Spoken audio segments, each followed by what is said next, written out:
नमस्कार, आपको लेके चलता हूँ मैं आपको चैप्टर नंबर 3 के of the Indian economic development के, जहाँ हमने चैप्टर नंबर 1 में ये सीखा कि 200 सालों की गुलामी हम लोगों ने झेली और 200 सालों की गुलामी के लिए हमने 40 साल 4 डिकेड्स उस वो भी दे दिए अपनी लाइफ के, कि हमने 200 सालों की गुलामी के लिए जो ब्रिटिशर्स हमें छोड़ गए जिस हाल में, तो 40 सालों में हमने क्या अपना योगदान दिया वो भी हमने देखा। ये जो थर्ड चैप्टर है हमारा, liberalisation, privatisation and globalisation and appraisal, यहाँ हम ये सीखेंगे कि कहीं ना कहीं जहाँ से इंसान शुरू करता है वहीं लौट के आ गया।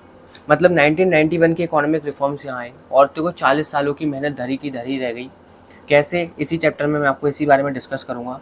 देखो, सेकंड चैप्टर में हमने सीखा था कि टाइप ऑफ इकोनॉमिक सिस्टम में हमने मिक्स्ड इकोनॉमिक सिस्टम को चूज़ किया था, जहाँ पे आपके सोशलिस्ट यानी कि गवर्नमेंट भी साथ देगी और कैपिटलिस्ट इकोनॉमी जहाँ पे प्राइवेट सेक्टर दोनों का मिक्सचर था। जो हमारे देश की मेजर सेंट्रल प्रॉब्लम थी, what to produce, how to produce, for whom to produce, को सॉल्व कर रहे थे मिलजुल कर। लेकिन नाम की मिक्स्ड इकोनॉमी चल रही थी, इस बात को यहाँ इस चैप्टर में रिवील किया गया कि जो हम इकोनॉमी चला रहे थे वो नाम की मिक्स्ड इकोनॉमी थी। एक्चुअल में जो डोमिनेंस पावर है वो पब्लिक सेक्टर के हाथ में था, यानी कि एक्चुअल में इकोनॉमी सोशलिस्ट थी। एक्चुअल में जो हमारी इकोनॉमी चल रही थी वो सोशलिस्ट इकोनॉमी चल रही थी।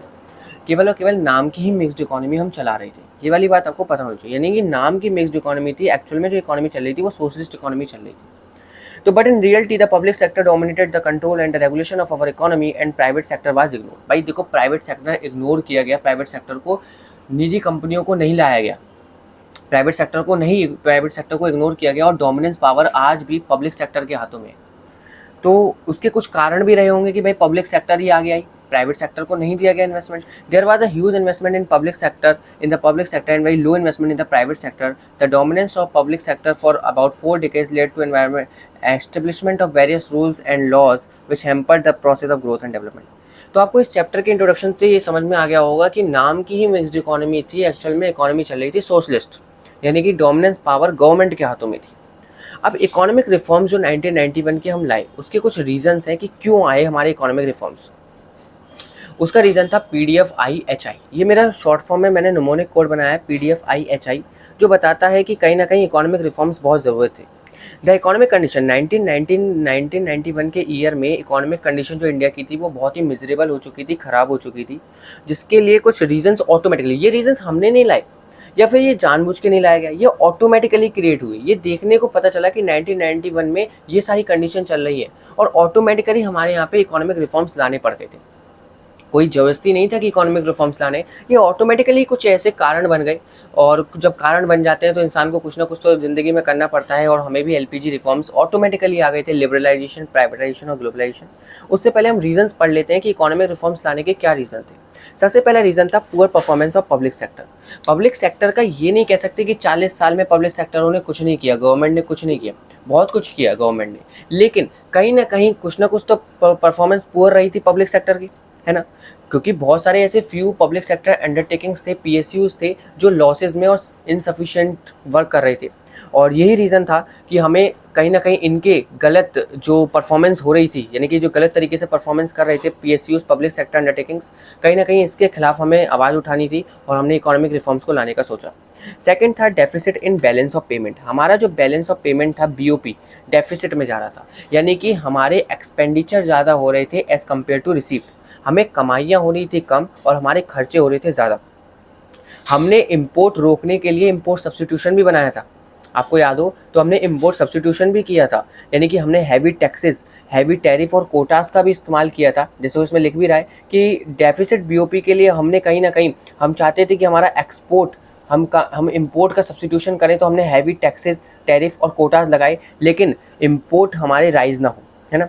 लेकिन हमारे दूसरी तरफ क्या हुआ, इंपोर्ट बहुत तेजी से बढ़ने लगा। There was very slow growth of export due to the low quality and high prices of the Indian goods in the international market. तो बैलेंस ऑफ पेमेंट डेफिसिट में जाने लगा, क्योंकि हम जितना ज़्यादा इंपोर्ट करेंगे उतना ज़्यादा हमारा बैलेंस ऑफ पेमेंट डेफिसिट में जाएगा, क्योंकि हमें फॉरेन करेंसी को देना पड़ेगा ना। Third, inflationary pressure. Inflationary pressure का मतलब होता है rise in the price of general price level, यानी कि जब इकोनॉमी में जनरल प्राइस लेवल बहुत तेजी से बढ़ना शुरू हो जाए। इन्फ्लेशनरी प्रेशर का मतलब ये होता है कि there was a constant rise in the general price level in the economy due to increase in money supply. जब कंट्री में मनी सप्लाई इंक्रीज हो जाती है या शॉर्टेज हो जाती है गुड्स की, यानी कि सप्लाई जो है वो कम है और डिमांड बहुत ज़्यादा है। डिमांड बहुत है गुड्स की, लेकिन सप्लाई बहुत कम है। और मनी सप्लाई जब इकोनॉमी में बढ़ जाती है, this is the reason, major reason of increasing the general price. क्योंकि जितना ज़्यादा इकोनॉमी में पैसा आएगा, उतना ज़्यादा लोगों को रोज़गार मिलेगा, उतना ज़्यादा एम्प्लॉयमेंट मिलेगा, तो उतना ज़्यादा लोग डिमांड करेंगे। और जब डिमांड ज़्यादा है सप्लाई से, तो कहीं ना कहीं इन्फ्लेशनरी प्रेशर आना ही आना है। फोर्थ मेजर रीज़न था हमारे इकोनॉमी रिफॉर्म्स का, that is fall in foreign exchange reserve. हमारा रिजर्व जो था वो फॉल कर गया था। Fall in foreign exchange reserve हमारा फॉल कर गया था। उसका रीज़न क्या था कि हम पे केवल 2 हफ्तों तक के ही इम्पोर्ट्स बचे थे। कितने हफ्तों तक के? 2 हफ्तों। To finance import for not more than 2 weeks. 2 हफ्तों से ज़्यादा हमारे पास इम्पोर्ट का पैसा नहीं था। फॉरेन एक्सचेंज रिजर्व फॉल करने का रीज़न ही यही है कि भाई हम इम्पोर्ट ज़्यादा कर रहे हैं एज़ कम्पेयर टू एक्सपोर्ट। यानी कि हमारी रिसीप्स तो बहुत कम है और हमें पेमेंट्स बहुत ज़्यादा करनी है, तो हमारा फॉरेन एक्सचेंज रिजर्व भी गिर रहा था। ह्यूज बर्डन ऑफ डेब्ट, हम कर्ज के जाल में फंसते चले जा रहे थे।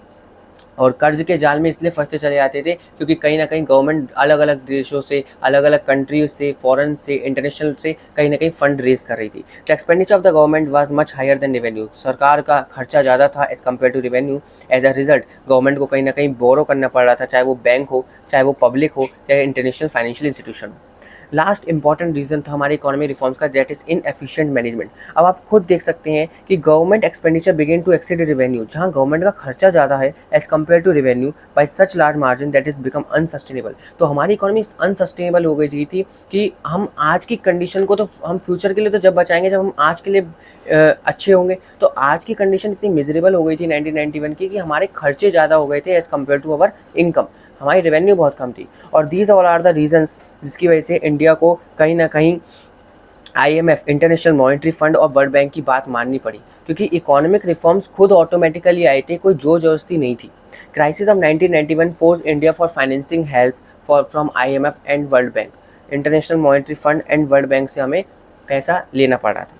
ठीक है, तो इन्होंने बताया था कि 2 लोग थे इसमें। क्या था कि एक IBRD नाम की थी, जिसे वर्ल्ड बैंक कहा जाता है, international bank for reconstruction and development, जिसे आज वर्ल्ड बैंक कहा जाता है, और इंटरनेशनल मॉनेटरी फंड। इन्होंने क्या रख दिया था, इन्होंने कुछ कंडीशंस रख दी थी। इन्होंने कहा था कि अगर आपको हमसे पैसा चाहिए, किसने? IMF ने और वर्ल्ड बैंक ने कहा था कि अगर आपको हमसे पैसा चाहिए, आप फाइनेंशियल क्राइसिस में भरे पड़े हैं, तो आपको हमारी कंडीशन माननी पड़ेगी।